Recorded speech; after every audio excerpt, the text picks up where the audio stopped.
dagaalkiina way noo bilaabmay iyadoo waliba anaga hooyo aan qalanahay aan ku leeyahay waxaan idhaahdo war waan qalanahay si xun hayla dhaqmina ay 10 intay ku kay qabteen bay gaadhi dul saareen. Assalaamu calaykum waraxmatullaahi wabarakaatuh. Dhammaantiin baad baan u salaamayaa xisbiga macaaridka UCID ugu horeeyo gudoomiyaha Faysal inankan habarta wahay iyo xisbiga oo dhan iyo sidoo kale saxaafadda kala duwan ee iyagu goobta ku sugan kulay hadal badan hal naga ma buuxsho baa leeyri maxaan idhaahdaay anaga wana la xidhay inkastoo xadhigu si kala adkaa anagu aanu saacado yar ku jirnay haddana sifa sharci darro ah baan lagu xidhay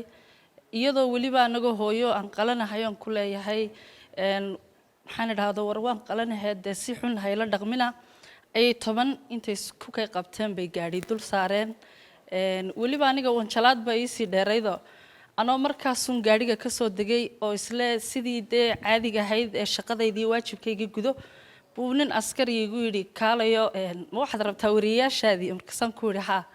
suulo waa kuwa halkan warka ka duubay namari ku geeyay waxaan isiri askarigan jannada ay lagu soo diray warka kula doonanaya muxuu ah dabadeedna sidoo ii sii waday buu iga iigay 10 ciidan markaas uu yiri tan qabta ku dara marka waa la isku kaayo wada daray inamadii la soo daayay maanta aad baan ugu faraxsanahay inkastoo aad uga xumahay saddexda wariye meesha ku hadhay waxaan doonayaa mid inaan shacabka idhaahdo oo nidhaahdo shacabku wariyaashu maaha cadowga Soomaaliland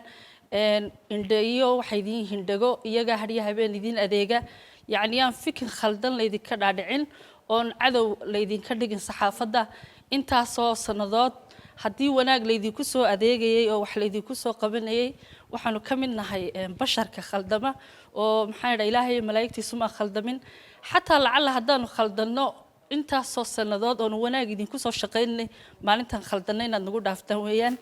من عيدا كان لي وحلاي هاي مركز ركتان وريه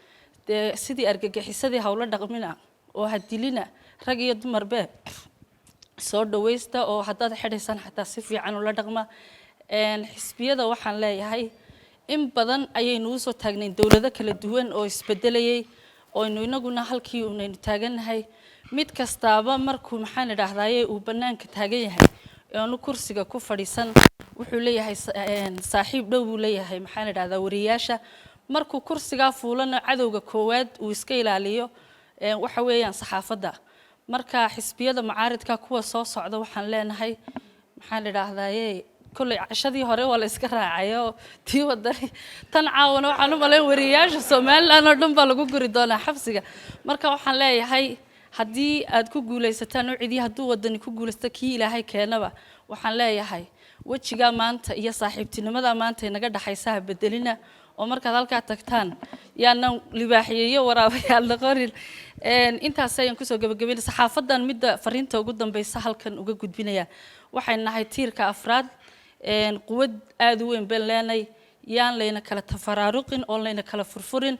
maxaan idhaahdaa in isku duubnaano inaga cid walba yeena noqonin dusuuda ducada marka loo baahan yahay in la soo saartay aynu maxaan idhaahdaa isku duubnaano awoodeena iyo powerkeena aynu tusno qof walba ku kasto oo cadow inagu noqdana kamaradaha aynu kala laabano war u leeyahay la gudbin dagaalkiina way noo bilaabmay